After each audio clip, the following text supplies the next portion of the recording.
Well, hi, good morning. Thank you for joining me in my shop. Today is February 13th, and I may not post a video for another couple days after this because it's a long weekend here in Canada, Family Day weekend, and my family's coming, so I won't be in the shop here. Now, also, I won't be putting a number 80 vacuum tube into this radio. Two reasons. One, can't find them. That's the main reason. Two, there's a better way anyway than putting a tube in here, and that's just to use a solid state diode in place of the rectifier tube. Only challenge with that is there isn't as much voltage drop across a solid state rectifier, and so you might get elevated B plus in the radio, and maybe undesirably so. So usually that involves putting in some kind of resistor to drop some of the supply voltage. How important that really is, to be honest with you, I don't know. Certainly in some radios, getting the B plus exactly right, I guess, is important. But I think in other radios, they're not so important. I haven't tracked down the remaining tubes. Before I do anything more, I'm going to be sure I've got the remaining tubes in my tube list. I haven't even done that. Okay, so I'm going to do that right now. Okay, so tube thing's going okay. I've got two 6B8s here, which I can test to make sure they're working. I've got a 6A8. I have many of these. What I can't find is a 6K6. Look, I've got a container with 6K6 written on it. But every tube in here is a 6V6. According to my register, there's a bag with 4 of these in it, and then more in a container like this, and I can't find them. It's out in my garage. It's really cold out there. So I could just use a 6V6 temporarily, which maybe I'll do. And then that allows to carry on. Yeah, why don't I just do that? So just pick a 6V6 out of here. There we are, number 17. Okay, so I have the full round of tubes here. So it makes sense to continue. The next thing is to figure out the diode. I'm sure it's just a one in, a one in something with enough current, and it's got to withstand 150 reverse volts or something like that. So I'll pick a diode, and then we need to stick a resistor in there too of some value, and I'm not sure what that should be. And then we could, once that's installed, once I've installed the diode and the resistor, we can operate the radio with no tubes plugged in. And that's going to give us some insight right there. And then we can start plugging in the tubes. Because this is a transformer radio, you can plug in tubes one at a time if you want. Okay, coffee break time. Okay, I think I've gathered up everything I need. Here's a diode that I can use, and a resistor that's a little bigger than what I was looking for, but it's a 10 watt, basically 500 ohm resistor. I was really looking for 400 ohms, but we'll try 500, a little less B plus maybe, and that should do the trick. Now apparently the original tube that was in here, if it's like a number 80, then it has a voltage drop of something like 50 volts in the tube itself.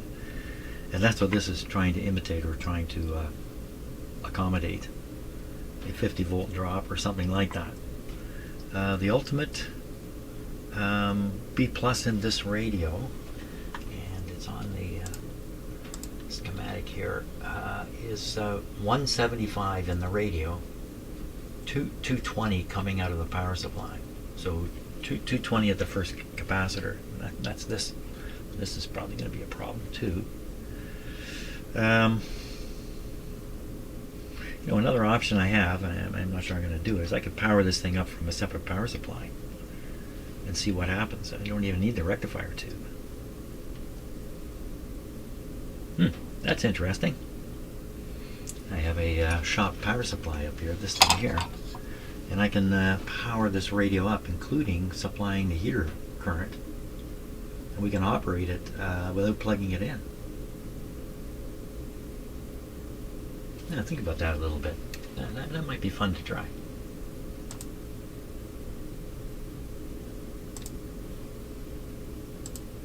I'm just slow turning off the video. Okay, yeah, let's try powering this thing up. So you see I have some wires coming down from the power supply. This is to run the heaters, and this is for the B+ high voltage supply. So this is the heaters, and what I'm going to do is I'm just going to attach it to the terminals that are the heater terminals for the rectifier tube here. The transformer still be connected, and that means the primary side of the transformer will develop some voltage.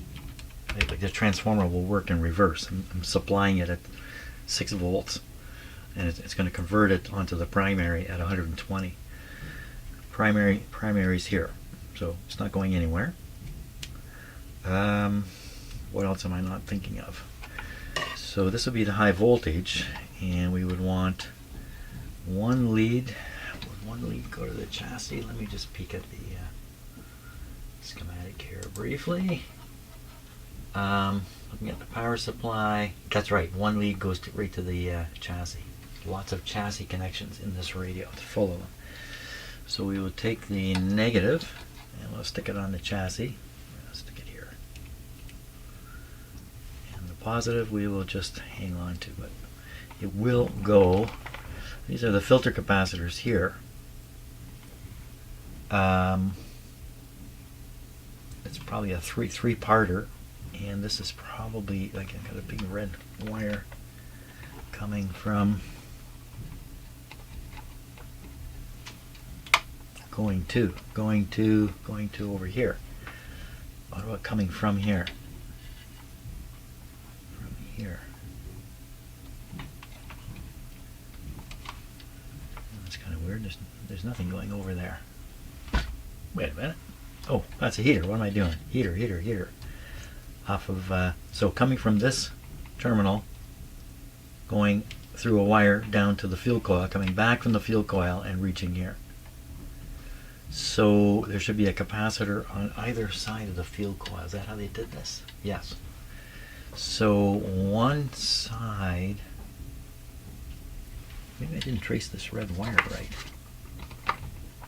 Yeah, so this is the input side of the filter. This is the output side.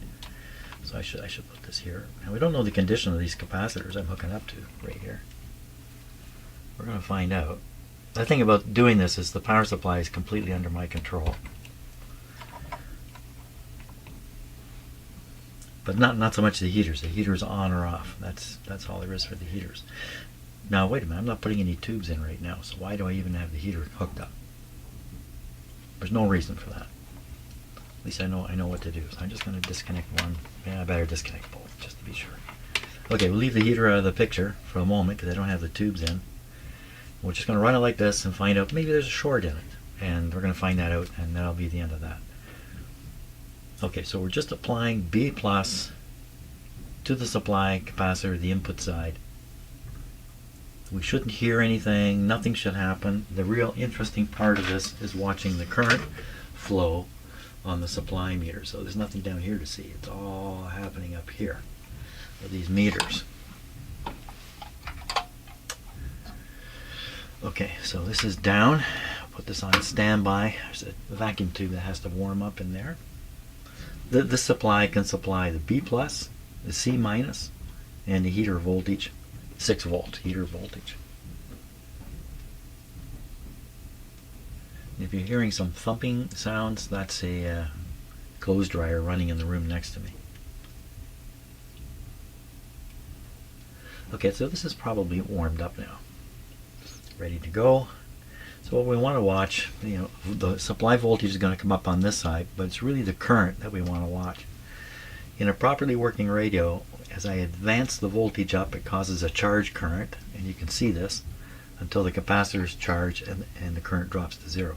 So as I crank this up, we should expect this thing to go like this, only not so dramatic. If instead it stays up here, drawing current, then that's bad, and this red line indicates the limit of this machine for producing a constant current. It's 100 milliamps, the limit.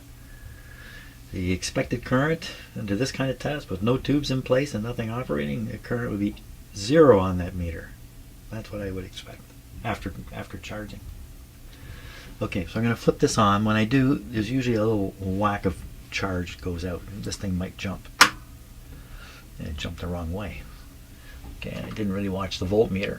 Now, it's all about this meter, but we got to keep an eye on this too. So this meter, 300 volts is way up here. So straight up is 200 volts. So we have this thing straight up. That's about as high as we would want to go if we're going to get there. Okay, watching the current now. Here we go. So you see there's a steady current flow here. Dropped off just a wee bit. Oh, no, it's dropping off. Well, we're only at 50 volts. Let's go higher.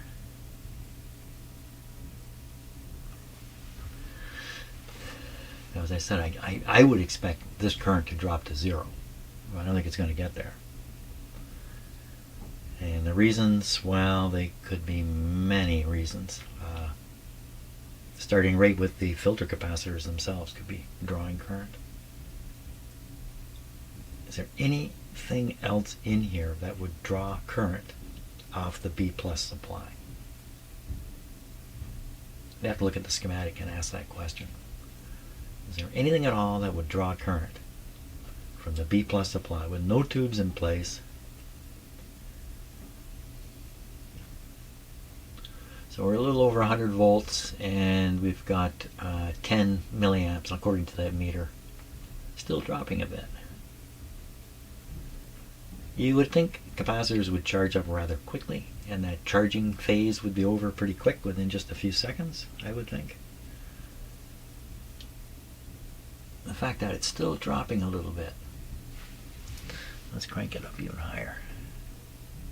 So it's down about 100. I just moved up to 150 and you can see the current has jumped way up on it. So I think quite clearly that if you were to try to operate this radio in its current condition, I would guess the power supply is terribly overloaded by some kind of thing. And at 15 milliamps, 150 volts, that sounds like a watt or two. I'm not sure. Is there anything happening here now? Nothing seems to be happening with the radio itself. Nothing smoking or anything like that. Okay, what do we do next? We got this voltage on here. And the impression I get from this test is there's enough wrong in this radio that you should not try to power it with its own power supply. That's what I would think. Okay, time to think. I'm going to think a little more about this. Figure out what's the next thing I can do here. Okay, I'm afraid I've run out of time today. I have to call it quits at this point. So I think what has to happen next, the diode and resistor need to be installed, and this capacitor needs to be replaced. Alternate capacitors have to be installed here, and then we can repeat, even without installing this. We can repeat the power supply test, and we can go further with that. Start putting tubes in the radio, except for the rectifier tube, and actually try to run the radio off that power supply. That is possible. But I think I got to deal with this first, because I'm guessing this is where the excess current draw is. But it is just a guess. I mean, look at all these other guys here. Yeah. Okay, so that's it for today. By the way, the temperature outside is a nice -10 here today. And I think it's warming up for tomorrow with some snow again, more snow. Oh my gosh. Okay, one last thing I'll say. The snowplow went by last night at some point and once again sealed the end of my driveway with this hard pack ice thing, this wall of ice that I had to take a garden spade to this morning for about 20 minutes to dig it out of the end of my driveway. I hope they don't do that again. So that's life in Canada in the winter. Thanks a lot for watching, and as I said, I may not be in here for a couple of days. Who knows? Who knows? See ya.